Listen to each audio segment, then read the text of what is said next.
In this tutorial, let's learn how to do skin softening.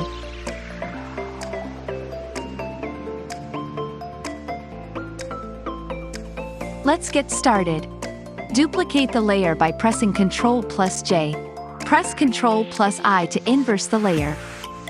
Select Vivid Light from the drop-down menu. Now go to Filter menu, Other and select High Pass.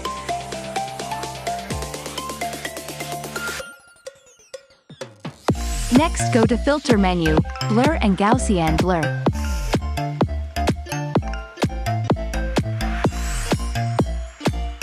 Hold the Alt key and click on the layer mask icon at the bottom of the Layers panel. Select the Brush tool. Select the soft round brush. Make sure the forecolor is white. Now brush over the acne and pimple areas.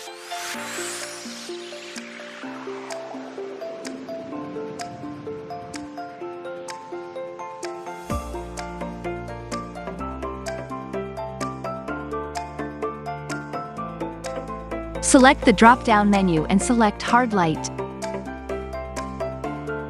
And that's it, the skin softening is done. I hope you enjoyed and learned from this video. Don't forget to like and subscribe for more videos.